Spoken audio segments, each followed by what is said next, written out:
अस्सलामुअलैकुम। नागर कर्नूल पुलिस ने एक बड़े फेक करेंसी रैकेट का पर्दाफाश करते हुए 7 अफराद को गिरफ्तार किया है, जबकि एक और मुलजिम फिलहाल फरार बताया जा रहा। पुलिस ने इस कार्रवाई के दौरान 68,000 रुपीज के नकली 500 के नोट, एक colour xerox machine, note counting machine, cotton Lenin paper और नकली नोट प्रिंट किए गए शीट के अलावा 7 मोबाइल फोन भी जब्त किए हैं। पुलिस के मुताबिक ये गैंग तेलंगाना के नागर कर्नूल के मंगनूर गाँव में एक घर से नकली करेंसी प्रिंट करता था और फिर नोट्स को अलग अलग जगहों पर चलने के लिए कोशिश कराता था। इन जगहों में dabbas, wine shop, grocery store और पेट्रोल पंप भी शामिल थे। यह मामला 1 अगस्त 2026 की शाम सामने आया, जब मंगनूर गांव के कनकदुर्गा वाइन शॉप पर एक शख्स ने बीयर खरीदने के लिए 500 रुपए के 2 नोट्स दिए। शॉप के कैशियर ने जब नोट्स को काउंटिंग मशीन में डाला तो मशीन ने उन्हें फेक यानी नकली नोट के तौर पर आइडेंटिफाई कर लिया। इसके बाद वाइन शॉप के मालिक रागी स्वामी की कंप्लेन पर बिजनापल्ली पुलिस स्टेशन में एक केस दर्ज किया गया। पुलिस ने भारतीय न्याय संहिता के सेक्शन 318(4) और सेक्शन 179 के तहत केस रजिस्टर करके इन्वेस्टिगेशन शुरू की। इन्वेस्टिगेशन के दौरान पुलिस को इस रैकेट के बारे में अहम मालूमात मिली। इसके बाद 6 अगस्त को नागर कर्नूल सीआई की सुपरविजन में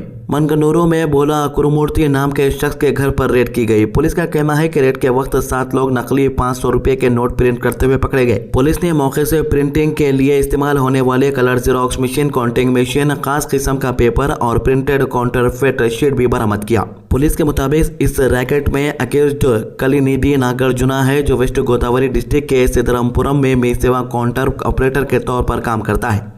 पुलिस का कहना है कि फाइनेंशियल प्रॉब्लम की वजह से नागराजू ने गैर कानूनी तरीके से पैसा कमाने का फैसला किया और इसने अपने साथियों के साथ मिलकर नकली करेंसी प्रिंट करना शुरू कर दिया। इन्वेस्टिगेशन के दौरान नागराजू के साथ शिवा वेंकटा और अशोक कुमार, सतीश कुमार और पृथ्वीराज भी इस काम में शामिल थे। ये लोग कलर जेरोक्स मशीन की मदद से नकली 500 रुपए के नोट तैयार करते थे।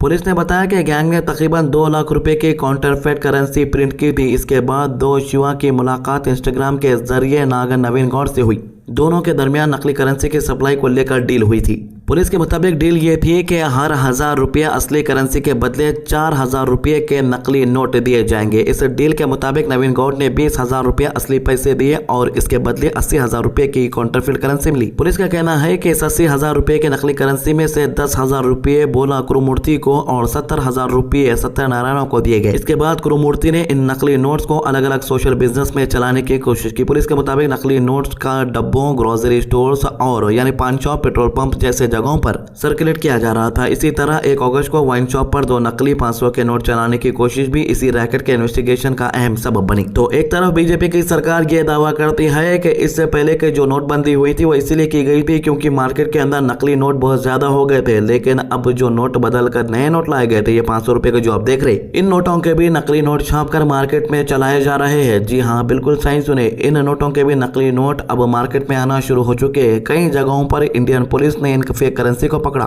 चाहे वो आंध्र प्रदेश रहने दो या तेलंगाना रहने दो, उड़ीसा रहने दो, मध्य प्रदेश, उत्तर प्रदेश, हर जगह पर ऐसे नकली नोटों को पुलिस वालों ने पकड़ा है। अब ये जो मार्केट के अंदर चल रहे हैं, इसका जिम्मेदार कौन है? पहले तो सरकार दावा कर रही थी कि ये नोट को जो है नकली बना ही नहीं सकते क्योंकि इसके अंदर चिप है, लेकिन बाद में सरकार ने कहा कि कुछ भी चिप नहीं है। अब इसे नकली में से कैसा पकड़ा जाएगा? अब जिसके पास ये पहुंच गया वो क्या करेंगे? 6 अगस्त 2026 को न्यू दिल्ली के एजीआई एयरपोर्ट पर कस्टम की एयर इंटेलिजेंस यूनिट यानी एआईयू ने गोल्ड स्मगलिंग के एक मामले का खुलासा किया है। कस्टम ऑफिसर के मुताबिक इंटेलिजेंस इनपुट और पैसेंजर प्रोफाइलिंग की बुनियाद पर एक पैसेंजर को चेकिंग के लिए इंटरसेप्ट किया गया। यह पैसेंजर जिद्दा से मुंबई और फिर मुंबई से दिल्ली फ्लाइट के जरिए सफर करके टर्मिनल 1 आईजीआई एयरपोर्ट पहुंचा था। पैसेंजर के पास हाउस होल्ड गुड के साथ एक इलेक्ट्रिक स्कूटर भी था जो इसके चेक्ड इन बैग्स का हिस्सा था। एयरपोर्ट पर रूटीन स्क्रीनिंग के दौरान पैसेंजर्स के हैंड बैगेज और चेकिंग के बैगेज को एक्सरे मशीन से स्कैन किया गया। इसी स्क्रीनिंग के वक्त इलेक्ट्रिक स्कूटर में कुछ सस्पिशियस इमेज नजर आई, जिसके बाद कस्टम ऑफिसर को शक हुआ और स्कूटर की डिटेल चेकिंग करने का फैसला किया गया।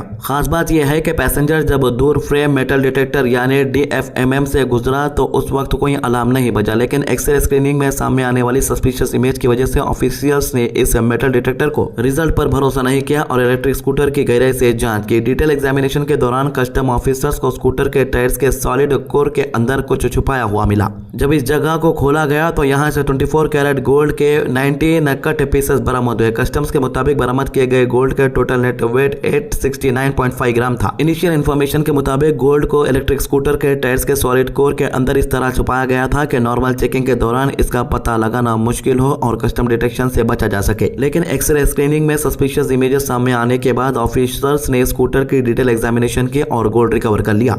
इस रिकवरी के बाद कस्टम्स अथॉरिटीज ने गोल्ड को सीज कर लिया और पैसेंजर के खिलाफ गोल्ड स्मगलिंग का केस बुक किया गया है। अथॉरिटीज अब इस बात की जांच कर रही है कि यह गोल्ड कहां से अरेंज किया गया, इसका असल मकसद क्या था और इस पूरे मामले में और कौन लोग शामिल हो सकते हैं। कस्टम की तरफ से कहा गया है कि इस मामले में फर्दर इन्वेस्टिगेशन जारी है। इन्वेस्टिगेशन के दौरान पैसेंजर के ट्रैवल डिटेल, बैगेज और गोल्ड को छुपाने के तरीके के बारे में मजीद मालूमात सामने आ सकती है। आपको बता दूं, ज्यादातर केसेस के अंदर लोग सऊदी अरब के अंदर से ही आते हैं इंडिया को। आखिर सऊदी अरब में इतना ज्यादा सोना कहाँ से आ रहा? अगर आ भी रहा है तो इन लोगों को इतना ज्यादा सोना इतनी आसानी से कैसे मिल रहा है? हैदराबाद से तिरुवन्नामलाई के टेंपल दर्शन के लिए गए दो नौजवान उस वक्त मुश्किल में फंस गए जब इन्होंने कैमरा लगे हुए मेटा स्मार्ट ग्लासेस के जरिए मंदिर के अंदर देवताओं की तस्वीर लेने की कोशिश की। यह वाकया जुमे को हुआ जब union home minister Amit Shah भी तिरुवन्नामलाई के मशहूर टेंपल पहुंचे थे और उन्होंने मंदिर में पूजा और दर्शन किया। अमित शाह के दौरे को देखते हुए मंदिर और इसके आसपास 3 सतही सिक्योरिटी का इंतजाम किया गया और बड़ी तादाद में पुलिस पर्सनल सुबह से ही तैनात रहे। रिपोर्ट के मुताबिक हैदराबाद से दो नौजवान पवनीश और महेश मंदिर में दर्शन के लिए पहुंचे थे। दोनों पर इल्जाम है कि इन्होंने camera fitted Meta smart glasses पहनकर मंदिर के अंदर जाने की कोशिश की। मंदिर के अंदर सेक्टम के करीब ड्यूटी पर मौजूद टेंपल एम्प्लॉयज की नजर दोनों नौजवानों पर पड़ गई। इन्होंने दोनों को रोककर पूछताछ की और स्मार्ट ग्लासेस को अपने कब्जे में ले लिया। इसके बाद दोनों को टेंपल ऑफिस ले जाया गया जहां इनसे मजीद सवाल जवाब किए गए। बाद में टेंपल एडमिनिस्ट्रेशन ने दोनों को टाउन पुलिस के हवाले कर दिया। पुलिस ने भी दोनों से पूछताछ की। पूरे मामले की जांच के बाद पुलिस ने इन्हें वार्निंग देकर रिलीज कर दिया। आपको बता दूं कि इन मंदिर के अंदर कैमरा या फोटोग्राफी की इजाजत नहीं है। इसके बावजूद कभी कभी कुछ लोग मोबाइल फोन या कैमरा से तस्वीरें और वीडियोस रिकॉर्ड करने की कोशिश करते हैं और बाद में इन्हें सोशल मीडिया पर अपलोड भी कर देते हैं। टेंपल अथॉरिटीज ऐसे लोगों के खिलाफ एक्शन लेते हैं। अगर कोई शख्स फोटोग्राफी या वीडियोग्राफी करते हुए पकड़ा जाता है तो टेंपल ऑफिशियल्स इसका मोबाइल फोन या कैमरा भी कब्जे में ले सकते हैं। जुमे को मंदिर में भी ऐसे ही कुछ लोग काफी भीड़ थी क्योंकि हफ्ता और इतवार को आमतौर पर यहां ज्यादा फुटफॉल देखा जाता है। इस दौरान union home minister Amit Shah के विजिट की वजह से सिक्योरिटी और भी सख्त कर दी गई थी। तो ये है बीजेपी का दिल्ली का एमएलए रवि नेगी। इसको आप अक्सर वीडियोस में देखे होंगे जहां पर यह मुस्लिम दुकानदारों को अक्सर परेशान करता हुआ दिखाई देता है, उनसे सर्टिफिकेट मांगता है, दुकान चलाने का परमिशन मांगता है। लेकिन रिसेंटली इसने एक अजीब वीडियो सोशल मीडिया पे पोस्ट किया। इसका कहना है कि रेखा गुप्ता जो दिल्ली की चीफ मिनिस्टर है उसने एक ऐसा काम किया है जिसे देखकर हर कोई हैरान है। इसका कहना है कि जब आम आदमी पार्टी की सरकार दिल्ली में थी तो यहाँ पर पानी जमा हो जाता था रोड पर। रेखा गुप्ता ने एक रास्ता बनाया जो पानी को यहाँ पर से निकाल देता है। इसके लिए इतना खुश हो रहा है ये।